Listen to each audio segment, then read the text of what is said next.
اعوذ باللہ من الشیطان الرجیم، بسم اللہ الرحمن الرحیم۔ السلام علیکم،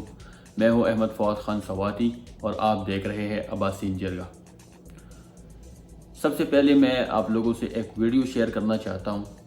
آپ لوگ یہ ویڈیو دیکھ لیجئے، اس کے بعد بات کرتے ہیں۔ بسم اللہ الرحمن الرحیم۔ دیکھیں جی،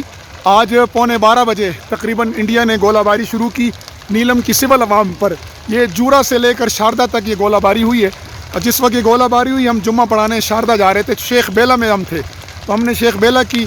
جامع مسجد کے وضو خانے میں پناہ لی۔ اس وقت ہم یہ تیجیاں گاؤں میں کھڑے ہیں اور یہاں کئی مکان جل چکے ہیں، یہ ایک دوسرے زاویے سے آپ دیکھیں، اور یہ مکان جو قریب ہیں میں تقریباً مکانات سے 100 فٹ کے فاصلے پہ ہوں، لیکن یہاں آگ کی تپش یہاں تک آ رہی ہے۔ اور یہ دیکھیں یہ لوگوں کی حالت وزار دیکھیں، اور کس طرح سول آبادی پر یہ ظلم ہو رہا ہے۔ یہ دیکھیں، یہ سول آبادی پر ظلم ہے، یہ سارا ظلم سول آبادی پہ ہو رہا ہے۔ ان کی ساری عمر کی جمع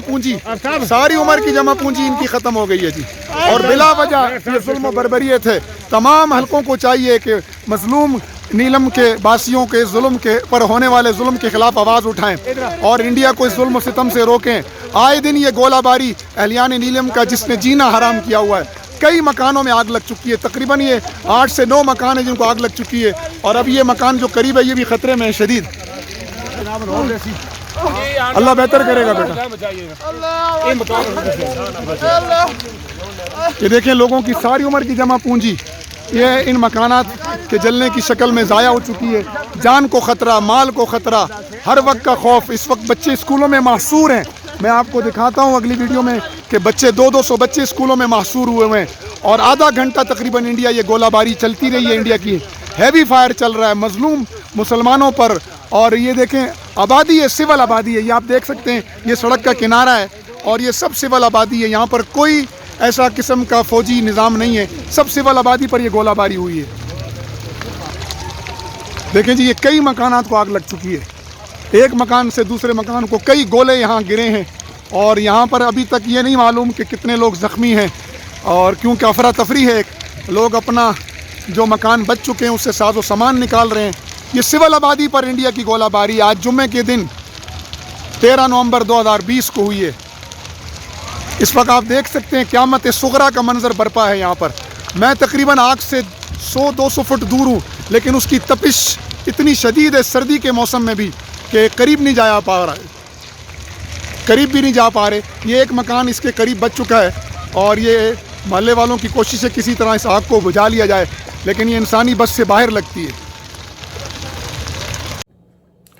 کہاں ہے یونائٹڈ نیشن، کہاں ہے ہیومن رائٹس کے جو عالمی ادارے ہیں، کہاں ہے ہیومن رائٹس کے عالمی تنظیمیں، کہاں ہے وہ لوگ جو سال میں ایک دفعہ کشمیر ڈے کے اوپر تقریریں کرتے ہیں، جذباتی نعرے لگاتے ہیں کہ کشمیر بنے گا پاکستان۔ 1947 سے لے کر ابھی تک جو کشمیر ڈے کے اوپر صرف پروگرامز کرتے ہیں، جو صرف نعرے لگاتے ہیں، جو صرف جذباتی تقریریں کرتے ہیں اور کہتے ہیں کشمیر بنے گا پاکستان، کہاں ہے وہ لوگ؟ یقین مانے بچپن سے لے کر ابھی تک جب بھی میں دیکھ رہا ہوں تو پورے سال میں ایک دن مقرر کی گئی ہے جس کو کہتے ہیں کشمیر ڈے، اور اس کشمیر ڈے کے اوپر بہت بڑے بڑے پروگرامز بھی ہو جاتے ہیں، جذباتی تقریریں بھی ہو جاتے ہیں، جذباتی نعرے بھی لگاتے ہیں کہ کشمیر بنے گا پاکستان۔ اور جب وہ ایک دن گزر جاتی ہے تو پھر پورے سال لوگ چپ ہو جاتے ہیں، اپنے کاموں میں مصروف ہوتے ہیں، اپنے عیاشوں میں مصروف ہو جاتے ہیں۔ یعنی کشمیر کا جو مسئلہ ہے، اتنا بڑا مسئلہ جو کہ ہمارے مائی بہنیں، ہمارے بھائی سب مشکل میں ہے، اور ہم ایک دن کے اوپر ہم کشمیر ڈے کے اوپر صرف جذباتی تقریریں کرتے ہیں، جذباتی نعرے لگاتے ہیں، اور اس کے بعد پھر ہم چپ ہی ہو جاتے ہیں، اپنے کاموں میں مصروف ہو جاتے ہیں، اپنے عیاشوں میں مصروف ہو جاتے ہیں، اور کشمیر کے لوگ خام سے امید لگائے بیٹھے ہیں۔ میں تو سمجھتا ہوں کہ وہ غلطی پر ہے، اور وہ لوگ، وہ بیچارے، وہ سمجھ رہے ہیں، وہ یہ سوچ رہے ہیں کہ کہیں نہ کہیں ان لوگوں میں سے کوئی نہ کوئی صلاح الدین ایوبی پیدا ہوں گے، یا کوئی خالد بن ولید پیدا ہو جائیں گے، یا کوئی نور الدین زنگی جیسے لوگ پیدا ہو کے آ کے ہمیں آزاد کروا لے گا۔ لیکن میں سمجھتا ہوں کہ جو لوگ اپنے عیاشوں میں مصروف ہے، جو لوگ گانوں بجانوں میں مصروف ہے، جو لوگ جھوٹ اور دھوکوں میں مصروف ہے، تو میں سمجھتا ہوں کہ ان لوگوں میں سے کیسے صلاح الدین ایوبی پیدا ہوں گے، کیسے خالد بن ولید پیدا ہوں گے، کیسے نور الدین زنگی پیدا ہوں گے؟ یہ تو امپاسبل ہے۔ تو دیکھو، میرے اپنے سب بھائیوں، دوستوں، بزرگوں سے درخواست ہے، ریکویسٹ ہے کہ بس کریں۔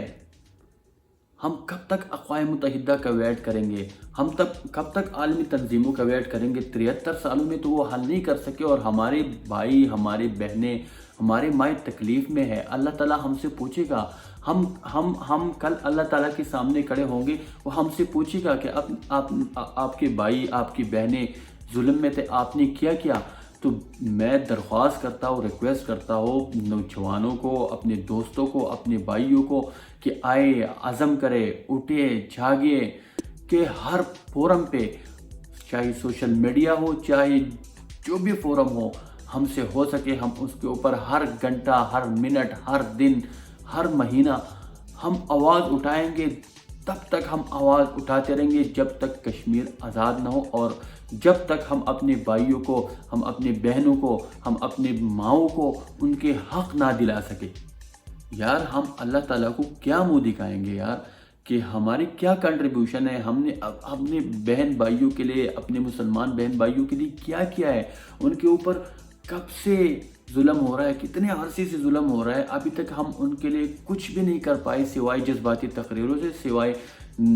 جذباتی نعرے لگانے سے۔ ہم نے کچھ نہیں کیا، ہم اللہ تعالیٰ کو کیا منہ دکھائیں گے؟ یار اس دن میں دیکھ رہا تھا، ہم سے اچھا تو وہ حجاج ابن یوسف تھا، حالانکہ دنیا اور تاریخ میں اس کو ایک ظالم کے نام سے یاد کیا جاتا ہے، اور وہ ظالم ہی تھا، وہ کچھ بھی نہیں تھا۔ لیکن جب وادی سندھ کے اوپر ڈاکو ایک مسلمان قافلے کو لوٹ لیتے ہیں، اور اس قافلے میں مرد اور خواتین دونوں موجود ہیں، اور وہ ڈاکو ایک بچی کی، ایک لڑکی کی، ایک خاتون کی بے عزتی کرتے ہیں، تو وہ خاتون حجاج ابن یوسف کو پکارتی ہے، وہ بچی حجاج ابن یوسف کو پکارتی ہے، اور حجاج ابن یوسف کہاں ہے؟ بغداد میں، اور وہ قافلہ کہاں ڈاکو لوٹ لیتے ہیں؟ وادی سندھ میں۔ لیکن کسی نہ کسی طریقے سے، یا قافلے کی تھرو یا لوگوں کے تھرو، وہ آواز حجاج ابن یوسف تک پہنچ جاتی ہے، اور جب وہ حجاج ابن یوسف تک پہنچ جاتی ہے تو حجاج ابن یوسف ایک زوردار آواز سے ایک چیخ مارتے ہیں اور کہتے ہیں کہ یا اخت حاضر حاضر۔ تو وہ تو ایک ظالم تھا، بنو امیہ کا چوڑا ہوا بدماش تھا، لیکن جب پتہ چلا کہ ایک مسلمان بچے کی عزت کا سوال ہے،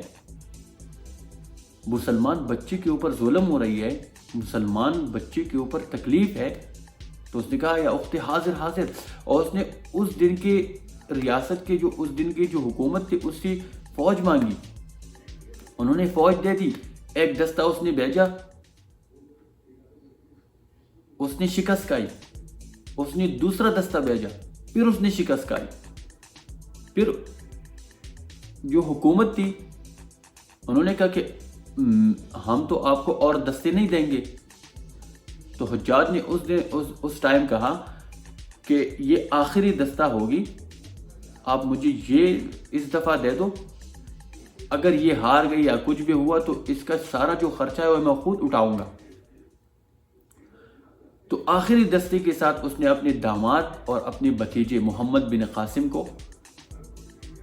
اس دستے کا سربراہ مقرر کیا، یعنی جرنیل مقرر کیا، اور وادی سندھ کے اوپر حملہ کرنے کا حکم دے دیا، اور ایک بچے کے خاطر، ایک بچے کی عزت کے خاطر اس نے وادی سندھ کے اوپر حملہ کر دیا، اور پورے وادی سندھ کو قبضہ کر لیا، اور محمد بن قاسم سندھ کو فتح کر لیتا ہے، اور سندھ کے اوپر اسلام کا جھنڈا لہراتا ہے، جو کہ ابھی بھی تاریخ اس کو یاد کرتی ہے۔ تو اگر ایک ظالم اتنا کر سکتا ہے تو ہم کیوں نہیں کر سکتے؟ تو میرے سب نوجوان بھائیوں، بزرگوں سے درخواست ہے کہ خدا را اٹھے، اور ہم اقوام متحدہ اور عالمی تنظیموں کا ویٹ نہیں کر سکتے۔ خدا را اٹھے، اپنے اپنے عیاشیوں سے نکلے، اپنے آپ سے باہر سوچے، کم از کم کل اللہ تعالیٰ کو ہم یہ تو کہہ سکیں گے نا کہ ہاں، ہم سے جو ہو سکتا تھا جو ہمارا بس تھا وہ ہم نے کر دیا ہے۔ ایک سلجوق سلطان الب ارسلان جب رومانوس اس کو پیغام بھیجتا ہے کہ یا علاقہ خالی کر دو اور یا ہم آپ کے اوپر 3 لاکھ فوج کے ساتھ حملہ آور ہو جاتے ہیں، اور یا سرنڈر ہو جائیں یا علاقہ چھوڑ دیں۔ تو الب ارسلان کے پاس تقریباً 12,000 سے 20,000 لوگ ہیں، تو وہ ان لوگوں کو بلاتے ہیں، میٹنگ کال کرتے ہیں،